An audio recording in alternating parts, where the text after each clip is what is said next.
Welcome to Finding Treasures in the Trash. I'm Cari Jacobs-Crovetto. So this show originally aired as a mini-series on Create Magic at Work with Amy Lynn Durham. Amy is a dear colleague and friend who uses her platform to spotlight conscious voices and new ways of leading, living, and working. Well, after just 6 episodes, the response to my show was so strong that we took the mini-series and spun it into its own independent show, now produced by Magic Thread Media. This is exciting news for me and for my listeners. To make sure you can experience the full arc of the journey from start to finish, we are re-releasing the episodes from the miniseries on my new Finding Treasures in the Trash show channel. So now you can make sure to find all the episodes in one place, from the birth of the podcast to the latest episode drop. And if this is your first time tuning in, your first time meeting me, this show is about turning towards the parts of ourselves that we've disowned or hidden as a practice of complete transformation. Because guess what? What we reject doesn't disappear. It doesn't. It just waits. It's like you've put it on ice. And when you're willing to turn toward it, what once felt like quote unquote trash begins to reveal truth, wholeness, freedom, personal purpose, and sometimes even your soul. So if that's you, you're in the right place. Follow along, share it with someone who might need it, and get ready to dive in. Let's start composting your trash into the treasure that's been waiting for you. What if real lasting transformation happens when we're willing to face our shadows, the messy, uncomfortable parts of ourselves we'd rather not look at? And what if the things we avoid out of fear or shame are actually the treasures that wake us up? I'm Cari Jacobs-Crovetto, executive coach and meditation teacher, and this is Finding Treasures in the Trash. Through raw, unfiltered conversations, I invite you to turn toward what you've disowned and begin integrating it back into the whole beautiful human you were meant to be. Your treasure doesn't always live in the light. Sometimes it's buried in the trash. So grab your gloves. Let's go dumpster diving. Hey everyone, Amy here. And today I get to introduce you to something brand new and incredibly special on Create Magic at Work. We are launching a brand new mini-series called Finding Treasures in the Trash, hosted by the incredible Cari Jacobs-Crovetto. And over the next 11 months, Cari is going to guide us through a powerful journey of transformation, one that starts not in our strengths or our highlight reels, but in the parts of ourselves we may have disowned, ignored, or labeled as too much. We're going to hear raw, honest conversations with guests who've walked through loss, grief, burnout, reinvention, and came out the other side with something sacred. And at the end of every episode, Cari's going to guide us through a short practice to help us integrate what we've heard. This is not self-help fluff. This is inner truth work. And I can't wait for you to meet the woman who's leading us through it. Cari, thank you for bringing Finding Treasures in the Trash to Create Magic at Work.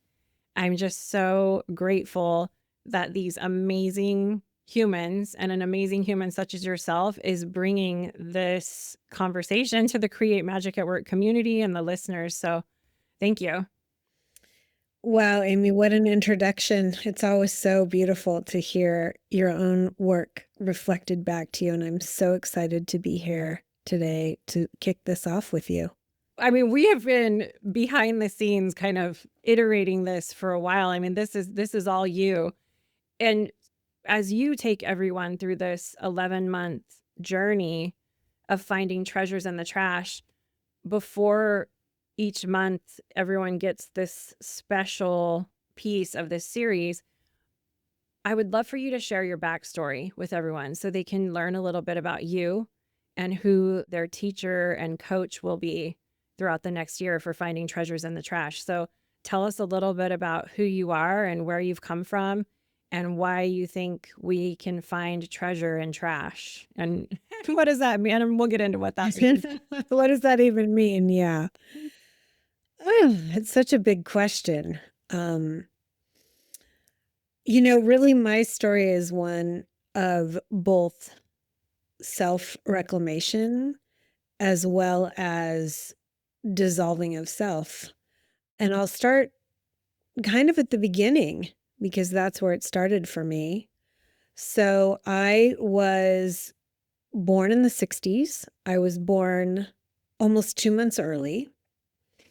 And in those times, they didn't really cover your eyes. They sort of stuck you in an incubator and crossed their fingers and hoped, I mean, I'm oversimplifying it, of course, but, really was a much simpler time in terms of preemie and preemie care. And so I ended up having severe damage to my cornea. My cornea is in both eyes, so much so that I was almost legally blind. I couldn't see at all. And it was not discovered until I was about 5.5, 6 years old. So I went through the first 5 years of my life really not being able to see. Everything looked like I was, when you open your eyes underwater, that was pretty much what I saw. And so I created this really strong connection to my sixth sense. And I remember the day that my grandfather, who happened to be an eye surgeon, which is just hilarious, right? That, it's like the cobbler has no, what is it? The shoe cobbler has no shoes. No one in my family figured out that I couldn't see, even though my grandfather was an eye surgeon. And when they finally got the idea that they should check my eyes, and they put these crazy, like 1960s white cat eye glasses on me at like 5.5 years old. And I turned and I looked and saw my mother's face for the first time, like in crystal clear vision. I had two responses. And I remember, I mean, this is like one of those life moments, where you just like, there's no doubt that the memory is clear and right. I remember looking at the beauty of her face and feeling all at once the joy of seeing her, but also feeling like the whole world contracted. And suddenly I was seeing through like these two eyes versus like seeing with this part of myself that up until that point had been living in more of an awakened awareness space, really. So, I'll pause there. That was sort of in the bookmarks of how I came to be and where I am now in my life. I think it sort of set my soul's course in many ways, that I was going to come into this world as someone who was innately feeling at a sense that had just been heightened, more heightened than maybe most. And looking back on that, it's so interesting. I mean, obviously, those of us that believe in divine timing and in the beauty of the universe believe that that was meant to be for you. It was an awareness of your spiritual gifts and how you can reconnect with those with your physical sense of sight being restored. You kind of are an edge walker, which we talk about a lot on Create Magic Work, where you were able to connect all of these different realms together and like bridge them together. And I think it's so interesting that you're doing this with our trash now, like with the finding treasures in the trash. That's going to be a beautiful experience for everyone listening. But more about you, so everyone understands who their leader is in this journey. Tell us about your corporate success and also how your spirituality plays into that as well in your life. Yeah, so I would be remiss to not skip a major chapter before my corporate success, which is that I was also, a lot of what I talk about is soul level work or soul transformation at work, soul transformation in life. And so in addition to not having sight and having this really big sixth sense, I was also born into a family where my mom was bipolar, borderline personality disorder. She, back then, again, in the early 70s at this point, when you went to the doctor and you were a depressed woman, unfortunately, they pretty much had one protocol, and that was to put you on Valium. And so she was put on opioids when she was about 25 years old, and she stayed on an addict until the day she died. And this was, we were a upper middle class family, we were privileged, and, she was an addict. And this was something that, she often attempted suicide. She was obsessed with death. She was obsessed with dying and going to the other side. And so, in addition to, to sort of this initial challenge of not being able to see, I had a second and a third challenge, which is that my mom there was a constant threat of abandonment. And my father really didn't know how to handle it. And so he became like a rageaholic, very angry, I think angry that his life turned out the way that it did. And so there really wasn't a safe space. Now, we'll fast forward into the question about my corporate life, because I think had I been a sort of shy, quiet child that had a natural grace to me, maybe I would have navigated this all differently. But I wasn't that. I was a bubbly, fiery, extroverted child, and I grew up to be a fiery, extroverted, passionate woman. And by the time I entered the corporate world, I had a lot to work out. And much of it I worked out at work, or at least I started there, because I wanted so much to be a good leader, to create different kinds of environments than what my parents had created for me. But rather than, sort of contract around what I didn't have, what I began to do was dive into it more deeply. And that kind of became, I guess, the core of how I began to work and heal myself. You asked about where the spirituality started. So when I was 22, I was starting my first job. I started having panic attacks. And this was at a time there was no internet. There were really no books on anxiety. There were no anti-anxietals. And all this makes sense when you look at the course of my life, right? A lot of what happens oftentimes with panic and anxiety, we don't talk about this enough today, is that this is big, big emotion, big, big pain, big, big fear that's coming up that we suppress. And it literally creates a biochemical response in the body. And so I had this pretty challenging life. I was entering the workforce, and I started having these debilitating panic attacks.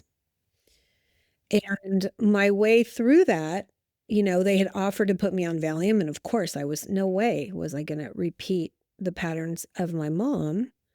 And so I just naturally started this practice of what I called looking at rainbows. Looking at rainbows can feel a little woo-woo, and partially I named it that because I was so young when I started the practice.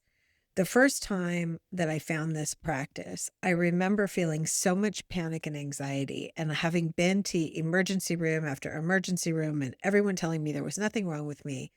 And so I just laid down on the ground. And I began to feel myself drop and drop into the center of the earth. And I just followed my own intuition to keep dropping. And I closed my eyes, and it got darker and darker and deeper and deeper. And as I did this, I could feel first my muscles relax and my body start to begin to relax down into the ground. And eventually, what I would come to know is my vagus nerve relaxed. And the panic, while still there, began to morph. And I would have visions, I would have dreams as I dropped and dropped down further and further into my body. And these dreams would often include things like rainbows or beautiful places I had been. I was creating my own biofeedback loop in some ways. And this would be the beginning of a practice for me of dropping into the present moment, of dropping into myself, of dropping into the world of integration and shadow, of inner truth, so that I could begin to integrate all the parts of myself that were living in great fear. Yeah, amazing. So your life story is incredible. You're actually writing a book that is going into a lot of it. It's like the edgy eat, pray, love before that was even a thing, I feel like. Where you went on this It's like the shadowy eat, pray, love. Yeah, there you go, the shadowy eat, pray, love. I wanna share just a little piece about that journey with everybody.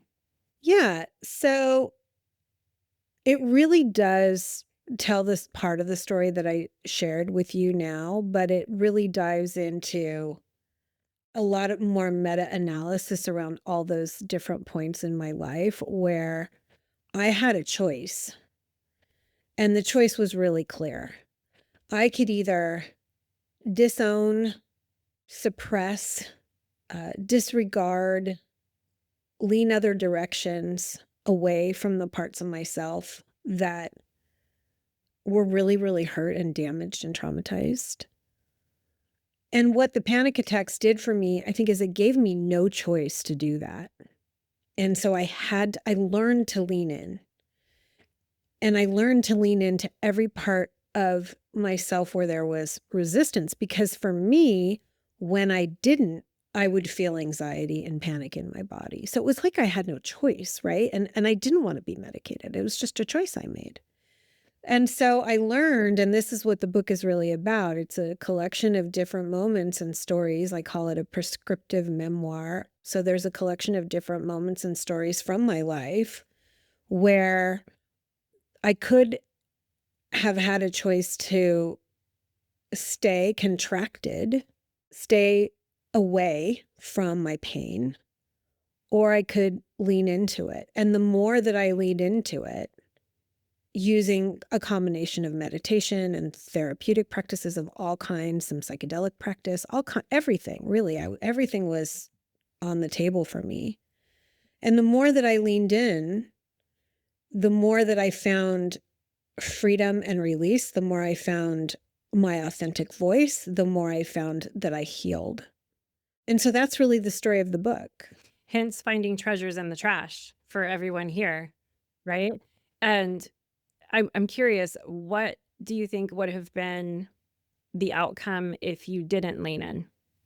Wow, that's a great question. I'm not sure I would have survived, to be honest. I think maybe I would have eventually just, once medication started coming out for anxiety and panic attack, I probably would have medicated to survive, or I certainly don't think that I would have had the success that I had. And I can talk about that. I ended up having a 30-year career in marketing. I was a chief marketing officer, and in 2019, I was named in the top 50 chief marketing officers in the world by Forbes magazine for groundbreaking innovation. I was creative and passionate, and I had that intuition working for me, so I could sort of have a lot of foresight into what consumers were going to do and how they were going to behave and how they were going to. So that made me great. But all of the emotional stuff, what I call in executive coaching, the being parts of our job. So how I showed up, how I managed interpersonal communications, how I managed conflict, how I managed getting what I want. I wasn't so great at those parts because I didn't have a lot of great role models. And so I don't think I would have had that career if I hadn't leaned in. I shared earlier that I wasn't born with a personality that was, is naturally sort of kumbaya focused. I'm not a smooth sailor. I'm very much a firecracker. And so when you combine all that, and I feel like, you started off by asking me, do we come in with some of this predetermined? I don't know. But what I do know is that it sure would have been easier if I was mellower. And that's not what I was given. And so now you've got this like combination, right? Somebody had a really tough life, but who's kind of a firecracker. And that can blow up in flames, right? The fire kind of hits the paper and bam. And so I don't think I would have been able to get as far as I did without doing this work. So for finding treasures in the trash, part of your work and what you have trademarked as inner truth work, tell us what that's about. How does inner truth work relate to finding treasures in the trash? And how do we know if we're ready for this type of digging? Right. Because it is digging, right? I think I'll answer your first question. Like, what is it? So I had a predominant training track, which was Buddhist-based meditation. I picked up Buddhist books when I was 15 and started reading about it then and started practicing in my late 20s. And now I'm close to 60 years old. And I spent a lifetime sitting, probably almost 7,000 hours of silence in a variety of retreats, including 3 months of silence in India. And that really became the backbone of what I work with now. And when we think of meditation, I think the kind of common parlance around it today is like you do it to de-stress or you do it to relax, right? Because we're inundated these days in ways we've never been inundated before. Like there's always a phone in our hand or AirPods in our ears to hear our messages, or, we never unplug. And so it makes sense that, the world population went to meditation as a way to stress release. And in a way, that's kind of like my looking at rainbows, right? But the real purpose of meditation, in the way that I understand it, is twofold. First, it's to really discover what it means to connect with awakened awareness, which is a state that exists at all times. It's literally like an electric plug. It's on all the time. It's playing in our background. We have a birthright to connect to it. But most of the time, we unplug the plug at around 2 or 3 years old. And many of us never plug it back in, or we might plug it back in when we're doing a run or there's a big moment in our life and we happen to like plug back into awakened awareness. But oftentimes people are just living in the construct of their mind and in the story of their life, and they forget that there's this vibrancy that exists all around us all the time. So the first piece is plugging back in to that source. The second piece is once you do that, there's a clarity at which you can really look at yourself. And you can begin to see these areas that you've disowned, pieces of yourself that are sitting in resistance to whatever the thing is. It could be resistance to an emotion, resistance to an experience. And inner truth work is about leaning in all the way into those places of resistance to find out what's on the other side. Yeah. I like how you shared your philosophy on meditation, because I do feel like it's sort of the pop culture recommend for anybody that's going through anything at the moment. And I think half the people recommending it aren't even doing it themselves. I'm being such a brat right now. But like, I just feel like it's kind of the like cookie cutter, like, oh, something's wrong. Like you're stressed out. Go meditate, go breathe. And the way that you're sharing the deeper piece behind what you're doing and what you're calling meditation, I think is really helpful for everyone. And I also want to call out that for everyone listening, in the series Finding Treasure in the Trash, Cari, you plan on part of the episodes in the mini series, you're going to lead them through your way of connecting in that way, correct? Correct. So each episode, I'll do sort of a little, 10 to 15 minute talk. I will either interview a guest or I'll elongate a talk. And then at the end of that, we'll be doing a meditation together. And the idea behind that is to really sit and cement in what was shared in the podcast in a different way, where we're plugging into that awakened awareness. And so we're not hearing it just from the mind, but we're really hearing it from this vibrant clarity, a place where we can take it into our body and our mind and our soul in a deeper way.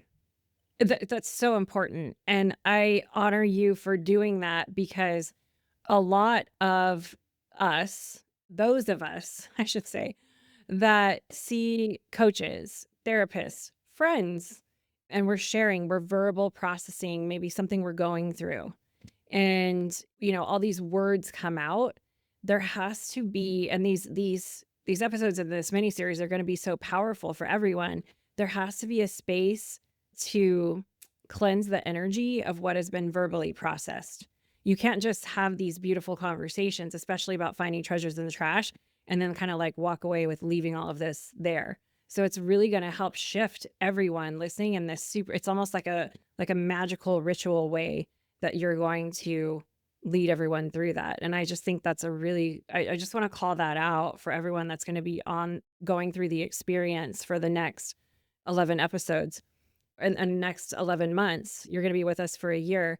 So thank you for pointing that out, Amy, because the last thing, as I was thinking about doing a podcast, like the last thing I feel like we need is more stuff to cram into our minds. I mean, it is like crazy, right? But I really think people crave the sacred.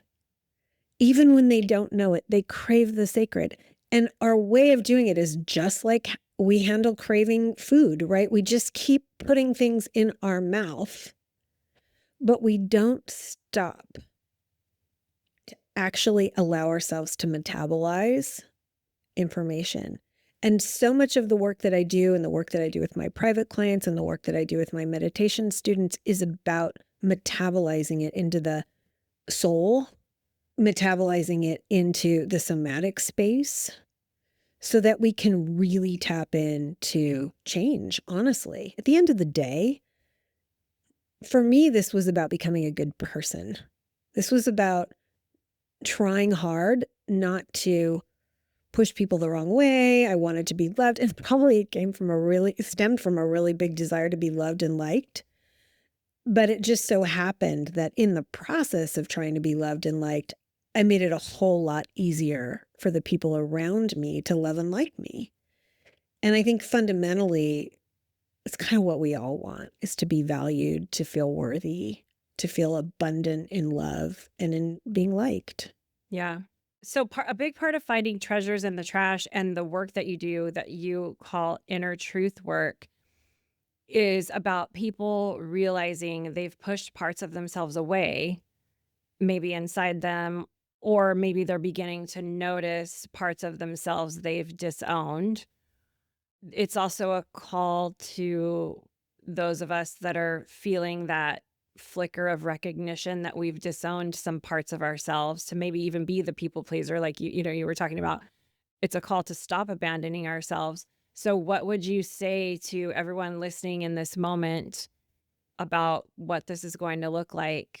What would you say to them? What would you offer to them? You say something that's so important, Amy, which is sometimes we don't even know we've done it. We just know our life isn't working, right? Our relationships aren't working. We're not getting what we need. We don't feel like we're tapping into our potential. I mean, people come to me as executives or as leaders all the time, and they come because they don't understand, why they're having a conflict, for example, or why they're not able to leverage their team in some way. And it's a pretty short distance from that goal into opening up for people. Where is it that they've been resisting? Where is it that there's some pushback somewhere inside of them, some story they have that we need to unpack? So the first step is really just getting to the doorway of recognizing, wow, there's somewhere in my body where I just don't feel relief. I feel like there's some kind of pressure, some kind of resistance, some kind of pushing away. So it takes a while for some people come and they're ready. Other people, it takes us a while. And part of what this podcast will look at is those moments, right, when people realize they're in resistance to some parts of themselves or some experience of life. And in that, they disown or get rid of some piece or part because they can't stand the resistance. And so that's step one. And that is what I call a moment of truth, right? We're kind of lying to ourselves when we sit in resistance, but we're not actually aware that we're sitting in resistance to something. So that first moment of truth, that's like the moment we know we've got something to work with. That's super exciting, right? And then we can look at, sometimes it's going back to story of origin. Sometimes it's going back to trauma. Sometimes it's just looking like, okay, where can we start right here, right now? What's something that we can change in this moment about how you're relating to a piece of yourself that you've pushed away? Maybe it's because of shame. That's what I was just thinking. It just hit me on a different level. The inner truth work is also about what you're believing to be true as well. And almost like we live in some truths that we're living that we don't even recognize. And so having someone like you as a coach and as a finding treasures in the trash, I mean, it can shine a light on that. That's like your shadow mandala, right? Where what I've believed this whole time isn't true. That's part of the inner truth work as well, right? Yeah, that just hit, I felt that in my entire body when you said that. Yeah, I felt that when you were speaking, that realization that you can help like, oh my gosh, what I thought was this is actually not.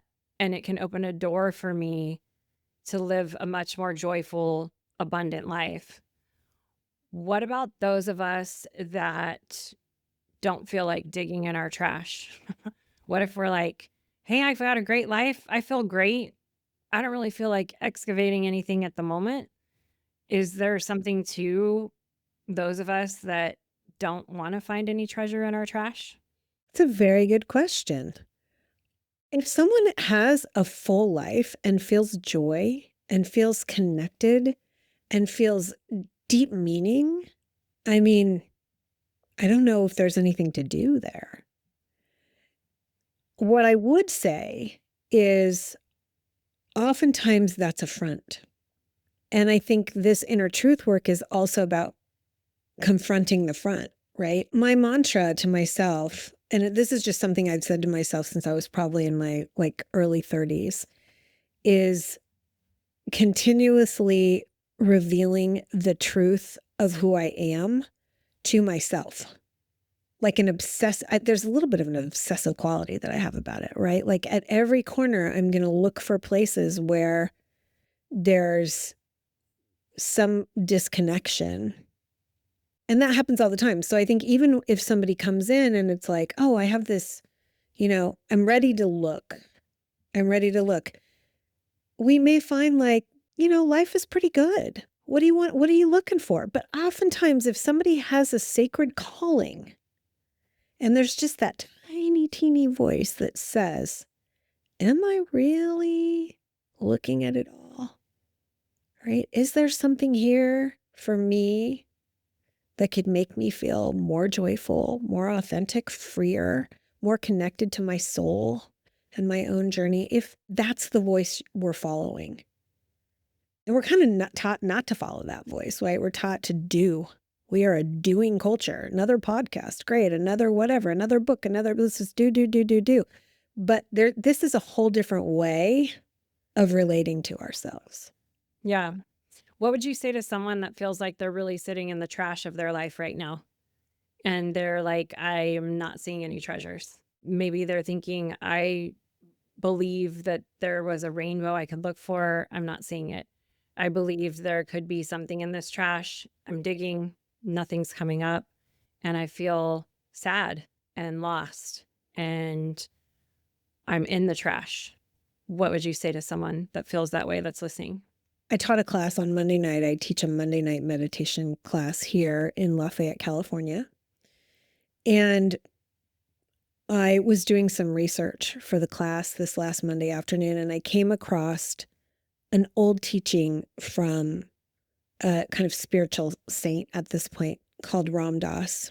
And the name of the teaching, it was a audio teaching, was called Eat It Like It Is.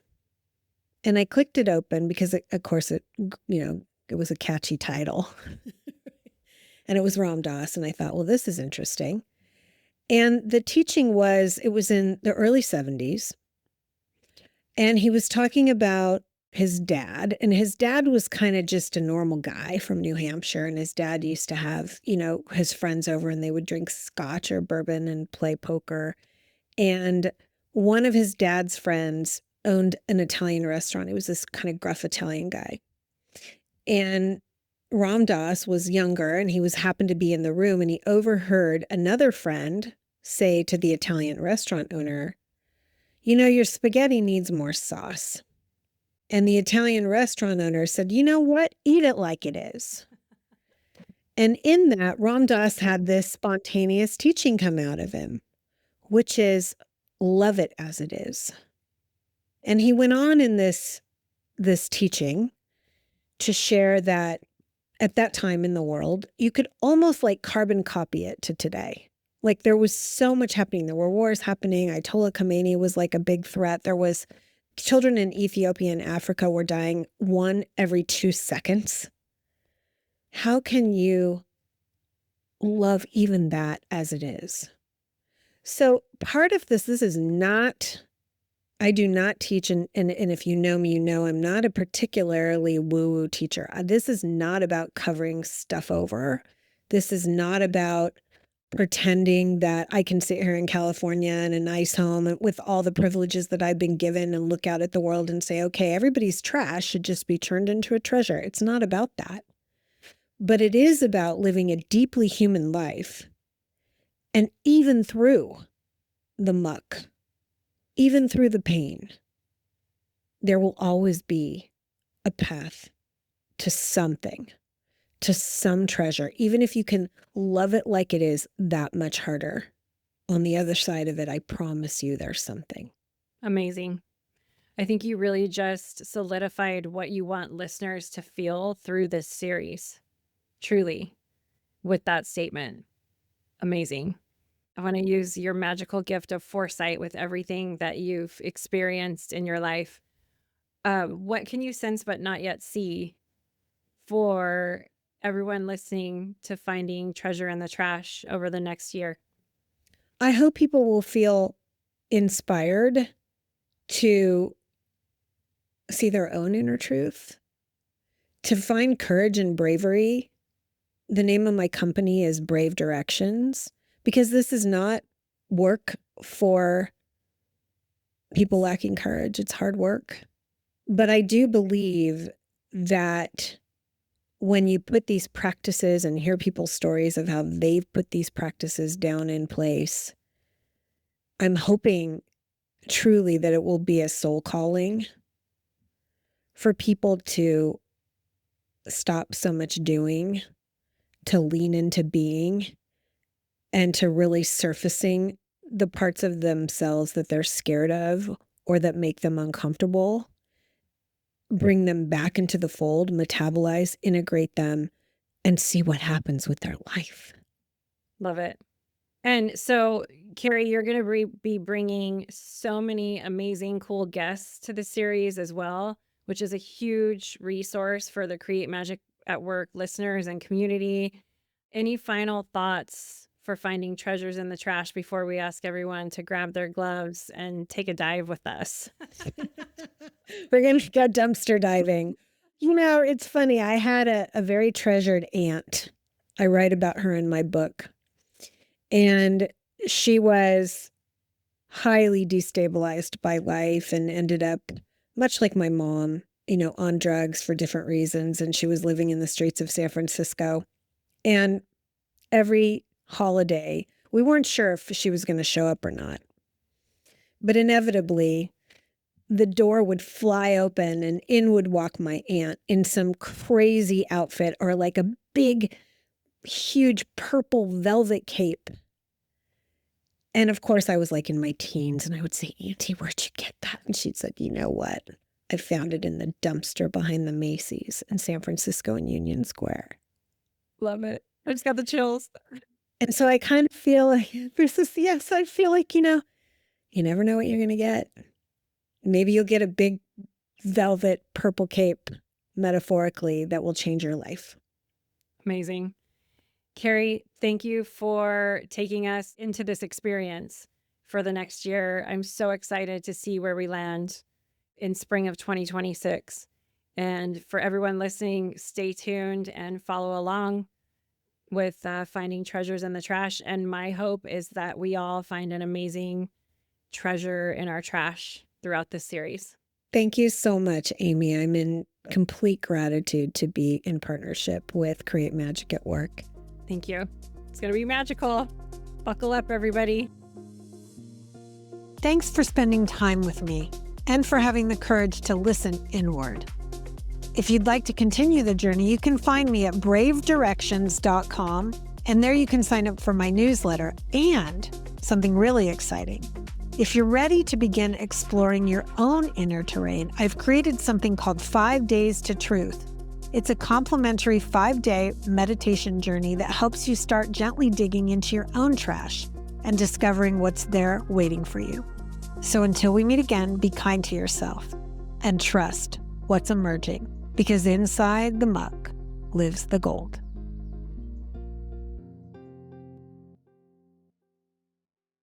Thank you for tuning in. You've been listening to a Magic Thread Media podcast.